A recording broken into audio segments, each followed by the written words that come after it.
আসসালামু আলাইকুম, সবাইকে শুভেচ্ছা স্বাগতম। আশা করি সবাই ভালো আছেন, সুস্থ আছেন। এমপিভুক্ত শিক্ষকদের ইএফটিতে বেতন প্রসেস চালু হওয়ার পর থেকে এখনো পর্যন্ত পঞ্চম ধাপে নাম প্রকাশ করার পরও অনেক শিক্ষক কর্মচারী এখনো ইএফটিতে বেতনের জন্য ইএফটির যে ড্যাশবোর্ড আছে সেখানে তাদের নাম শো হচ্ছে না।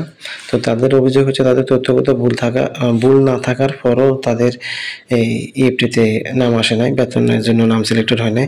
তো আজকে তাদের এই ভিডিওটা মূলত তাদের জন্য, কী কারণে বা কোন কারণে বা তাদের যে কোশ্চেনগুলা, তো তাদের ক্ষেত্রে তারা এই নিউজটা পড়লে অবশ্যই তাদের উত্তরগুলো পেয়ে যাবেন। আবার অনেকে কোশ্চেন করবেন যে আমরা তো তথ্য সংশোধন করে পাঠাইছি, আমাদের কখন আসবে। আবার অনেকে বলতেছেন যে আমরা নতুন জানুয়ারিতে নতুন এমপিভুক্ত হয়েছি, তাদের ক্ষেত্রে কখন দেওয়া হবে। তো এই নিউজটা মূলত তাদের জন্য। তো তারা যদি ধৈর্য সহকারে ভিডিওটা ফার্স্ট টু লাস্ট দেখেন, তাহলে আপনারা আপনাদের যে কোশ্চেনগুলো আছে এগুলো উত্তর পেয়ে যাবেন। নিউজটা হচ্ছে যে এখনো পর্যন্ত প্রতিষ্ঠান থেকে আপনারা যে তথ্যগুলো দিয়েছেন, যাদের জাতীয় পরিচয়পত্র ভ্যালিড, ব্যাংক হিসাব নাম্বার সঠিক এবং সচল আছে, তাদেরকে ডিসেম্বর এবং জানুয়ারি বেতন দেওয়া হয়েছে। তবে ফেব্রুয়ারি মাসের বেতন ও ঈদের আগে দেওয়া হবে।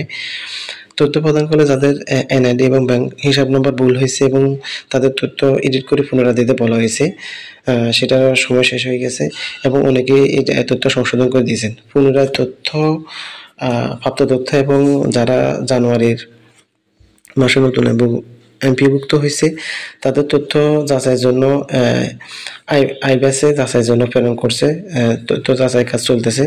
যাচাইকালে তাদের তথ্য সঠিক হইলে ঈদের আগে তাদের বেতন প্রদান করার চেষ্টা করবে।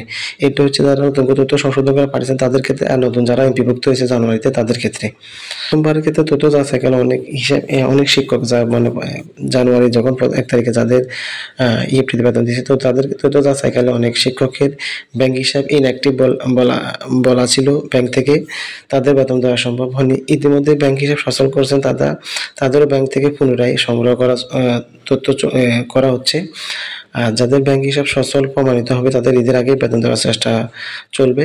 সাধারণত ব্যাংক লোন থাকলে বা ব্যাংকে টাকা কম থাকলে এই ইনঅ্যাক্টিভ বা ফ্রিজ থাকে। এছাড়াও সোনালী ব্যাংক এবং অগ্রণী ব্যাংকের কিছু তথ্য ভুল দিয়েছিল, তাদের বেতন দেওয়া সম্ভব হয়নি। যাদের এনআইডি যাচাইয়ের সময় ইনভ্যালিড প্রমাণিত হয়েছে তাদের বেতন দেওয়া সম্ভব হয়নি।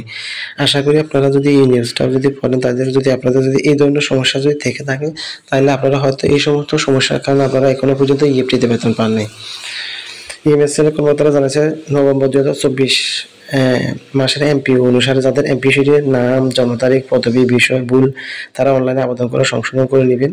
এনআইডিতে তাদের ব্যাংকের তথ্য ভুল আছে, তারা নির্বাচন অফিসে বা ব্যাংক তথ্য সংশোধন করতে হবে।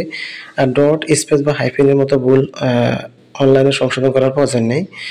এমপি শিট এবং এনআইডি, ব্যাংক তথ্য ও সনদ সব জায়গায় তথ্য এক হতে হবে এবং অভিন্ন হতে হবে। তাহলে বিধি মোতাবেক নিয়োগপ্রাপ্ত এবং কর্মরত সকল শিক্ষক কর্মচারী বেতন প্রদান এবং স্বাভাবিক না হওয়া পর্যন্ত লট চলমান থাকবে।